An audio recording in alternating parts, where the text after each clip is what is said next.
آج کی اہم خبر یہ ہے کہ وزیر اعظم شہباز شریف اور چیئرمین پاکستان پیپلز پارٹی بلاول بھٹو کی ملاقات ہوئی ہے۔ اس ملاقات میں کچھ سیاسی امور پر بات چیت ہوئی ہے، آنے والے حالات پر بات ہوئی ہے اور نئے چیف جسٹس جناب یحییٰ آفریدی صاحب کے حلف اٹھانے کے بعد کل پہلا ان کا ورکنگ ڈے ہوگا۔ اس کے بعد پاکستان میں سیاسی اور معاشی حالات کس طرف جائیں گے اس پر بات ہوئی ہے، اور اس کے علاوہ جو پی ٹی آئی کے اندر آپ لڑائی دیکھ رہے ہیں، جو گروپنگ دیکھ رہے ہیں، کل زین قریشی کا مستعفی ہو جانا اچانک ڈپٹی پارلیمنٹری عہدے سے، جو کہ پی ٹی آئی کے ٹکٹ پہ ملتان سے ایم این اے تھے۔ ان کے والد شاہ محمود قریشی وائس چیئرمین ہیں، پاکستان تحریک انصاف کے جیل میں قید ہیں، اور ان کا بھی دعویٰ ہے کہ انہوں نے پی ٹی آئی کے لیے بہت قربانیاں دی ہیں، لیکن ان کو شو کا نوٹس جاری ہوا کہ انہوں نے شاید اپنی وفاداریاں کہیں گر بھی رکھوا دی ہیں پارٹی کے مفاد کے خلاف، جس پر وہ مستعفی ہو گئے۔ اس پہ فارورڈ بلاک بننے کی باتیں ہو رہی ہیں۔ پی ٹی آئی کے اندر جو وکلاء کے گروپس ہیں وہ آپس میں لڑ رہے ہیں، اور ایک اور نیا گروپ جو 2-3 دنوں کے اندر ایمرج ہوا ہے، اس کا عام فہم نام جو ہے وہ بڑا دلچسپ ہے۔ اس کو کہا جا رہا ہے نند بھابھی گروپ، اور 2 گروپس وہ آ گئے ہیں سامنے۔ تو دیکھنا یہ کہ ان تمام گروپس کی موجودگی میں اپنے وحدت کیسے قائم رکھتی ہے۔ اور پاکستان تحریک انصاف اور ایڈیٹوریل ہمارا ہوگا آج لاہور میں اسموک کے بارے میں، جس نے کافی زندگی لوگوں کی مشکل بنا دی ہے۔ ہمیں جوائن کیا ہے ٹاپ سٹوری کے لیے آئینی ترمیم سیزن 2 سینیٹر مصدق ملک صاحب، وفاقی وزیر برائے پیٹرولیم۔ السلام علیکم۔ السلام علیکم۔ آپ نے کچھ چیزیں تو سنی ہیں جو میں نے کہی ہیں، لیکن کیا یہ واقعی آئینی ترمیم سیزن 2 ہے؟ آج جو ملاقات ہوئی ہے شہباز شریف صاحب کی اور بلاول بھٹو کی، اس کی بھی یہی خبریں آ رہی ہیں کہ سیاسی معاملہ ڈسکس کیے گئے ہیں۔ مولانا صاحب نے کہہ دیا ہے کہ ہم 27ویں ترمیم کو سپورٹ نہیں کریں گے، لیکن 27ویں ترمیم کی ضرورت ہے، جو کہ رانا صاحب فرما رہے ہیں کہ 140A اس پہ کنسنسس اگر ہوا تو ہو جائے گی، ضرورت ہے اس کی۔ صرف 140A میں جو بلدیاتی اداروں کے بارے میں، اس کے علاوہ آپ 26ویں ترمیم پہ جو بہت سارے ابہام ہیں وہ کیسے دور ہوں گے؟ دیکھیں، یہ جو آرٹیکل 140A اس کی تو ڈیبیٹ بڑی فیئرسلی چل رہی ہے، اور ویسے بھی ایڈمنسٹریٹولی ملک کو آگے بڑھانے کے لیے، یکساں ترقی کرنے کے لیے اگر کوئی میکنزم ہو جس میں ہماری لوکل باڈی اسٹرینگتھن ہو اور وہاں سے ریپرزنٹیشن بھی آئے اور وہاں پہ کام بھی ہو، تو تبھی ملک آگے بڑھے گا نا۔ ٹھیک ہے۔ اب اگر آپ 12 کروڑ لوگوں کو ان کا یا 8 کروڑ لوگوں کے لیے کوئی سلوشن لانے کی کوشش کریں گے تو بڑی مشکل پڑ جائے گی کہ آپ ایک شہر میں بیٹھ کے 8-10 کروڑ لوگوں کے تمام پرابلمز کو سالو کریں سینٹرلائز طریقے سے۔ ایک سیکرٹری بیٹھا ہو، اس بیچارے کو کیا سمجھ آئے گی کہ کہاں پہ کیا ہو رہا ہے؟ لیکن اس وجہ سے وہاں تو پیپلز پارٹی کی حکومت ہے سندھ میں، وہ شاید تھوڑا سا اس پہ اعتراض کر رہی ہے، اور ایم کیو ایم چاہ رہی ہے۔ پنجاب میں تو آپ کی حکومت ہے، پنجاب میں نہیں آپ نے یہ کر میں تو آپ اس ڈیبیٹ کا احاطہ کر رہا ہوں جو چل رہی ہے۔ میں یہ تو آپ کو نہیں کہا کہ فیصلہ کیا ہو رہا ہے، لیکن میں نے اس کو ایک کانٹیکسٹ میں ڈال دیا ہے کہ اس وقت ڈیبیٹ کیا چل رہی ہے۔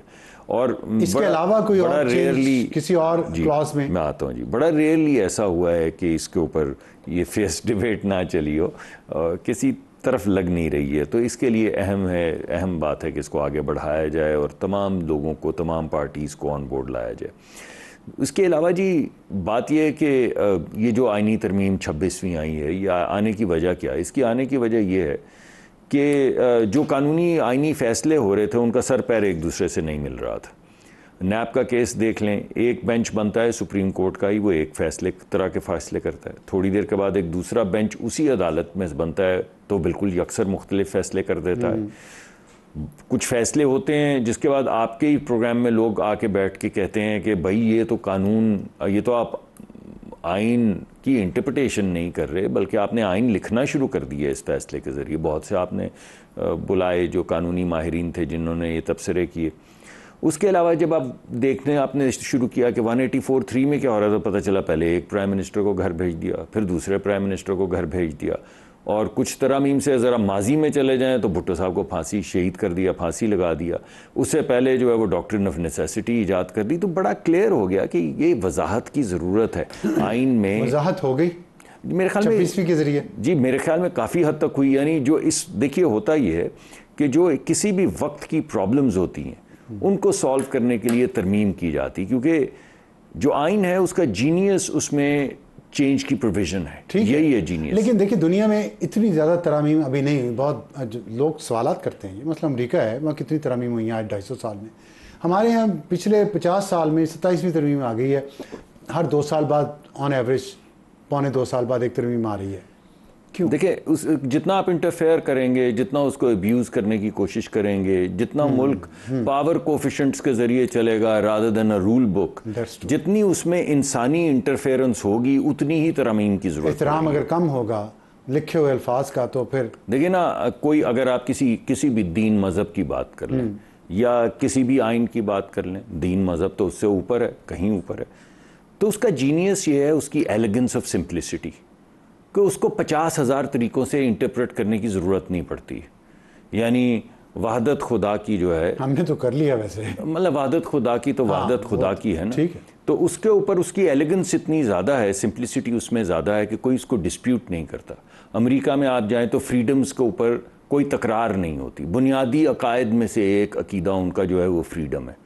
اسی طرح سوشل جسٹس جو ہے، اگر آپ چلے جائیں نارڈک ریجنز میں یا ڈینمارک میں، سویڈن میں، تو کوئی تکرار نہیں ہے وہاں پہ کہ سوشل جسٹس ہونا چاہیے یا نہیں ہونا چاہیے. ہمارے ہاں وہ بنیادی عقائد کے بجائے جو ہیومن انٹرفیئرنس ہے، جو پاور کوفیشنٹ ہے، اس کے ذریعے جب آپ لکھی ہوئی تحریر کو کسی نہ کسی جگہ پہ ٹنکر کرتے ہیں یا انٹرپریٹ ایسے کرتے ہیں کہ اس کی ایسنس ختم ہو جائے، تو پھر اس میں ترمیم کی ضرورت پڑتی ہے. جتنی زیادہ انٹرفیئرنس ہوتی چلی جائے گی اتنی ترامیم آتی چلی جائیں گی. ابھی بہت دن سے ہم لوگ پارلیمان میں بیٹھ کے کہہ رہے تھے کہ دیکھیں آپ پارلیمان اور ایگزیکٹو کے کام میں انگریس نہ کریں.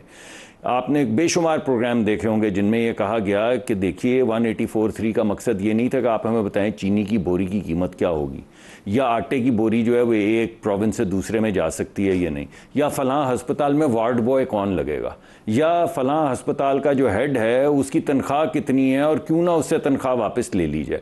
لیکن جب آپ ایگزیکٹو کے اور پارلیمان کے فنکشن میں اوپر تلے انٹرفیئر کرتے چلے جائیں، again because of the power اور ہیومن، لیکن ہمیں یہ لگا اس 26ویں ترمیم پہ کہ یہ چیزیں ایڈریس کر لی جائیں گی، تو لیکن اب جو سچویشن سامنے آئی ہے اس میں لگ رہا ہے کہ یہ ابھی نہیں ہو پایا.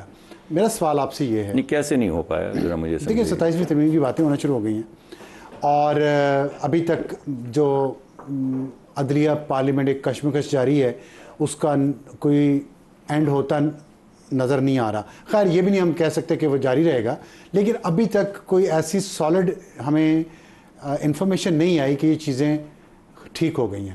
تو میں آپ سے یہ پوچھنا چاہتا ہوں، آپ نے نارڈک کنٹریز کا ذکر کیا، امریکہ کا ذکر کیا، ہمارے ملک میں یہ جو بنیادی جسٹسز کی چیزیں ہیں اس میں کیا رکاوٹ، آپ مین رکاوٹ کیا دیکھ رہے ہیں آپ اس وقت؟ دیکھیے عدلیہ اپنا کام کر نہیں پاتی. مطلب اگر آپ دیکھیں کہ کتنے مقدمات رہتے ہیں یا گلوبل رینکنگ کہاں پہ گئی ہے، مگر وہ ایگزیکٹو کا کام اور پارلیمان کے کام میں ضرور کوئی نہ کوئی مداخلت تو اسٹرانگ ورڈ ہے، مگر کچھ نہ کچھ کرتی رہتی ہے جو اس ڈومین میں نہیں آتا. ہم لوگ بھی باز نہیں آتے. ہم جس کی ڈومین جو ہے وہ اس ڈومین سے باہر نکل کے جب دوسری ڈومین میں انٹرفیئر کرنے یا انفلوئنس کرنے کی کوشش کرتا ہے تو یہ تمام قباحتیں پوری ہوتی ہیں. اگر ایک بڑا نظام وضع کر دیا جائے جس میں جو عدلیہ ہے وہ اپنا کام کرے، پارلیمان اپنا کام کرے. اس پہ میں آتا ہوں، یہ تو نظام وضع کیا ہوا ہے آئین میں، لیکن آپ کہہ رہے ہیں کہ ہم تو آپ لوگ بھی کیوں ابھی تک یہ سبق نہیں حاصل کر سکے پارلیمنٹ؟ جی اس کی وجہ میں نے آپ کو بتائی ہے نا کہ جب تک فار ایگزامپل یہ وہ چکن اینڈ ایگ سٹوری ہے تھوڑی سی کسی حد تک، لیکن اگر ہمیں جب لگتا ہے جو لگ رہا تھا کہ ہمارے کام میں انٹرفیئر کیا جا رہا ہے، اگر ہمیں یہ لگنا شروع ہو جائے کہ آئین سازی کی جا رہی ہے، آئین کو انٹرپریٹ نہیں کیا جا رہا، تو پھر ہم وضاحت اس تحریر میں کریں گے تاکہ کوئی بھی آئین سازی نہ کر سکے.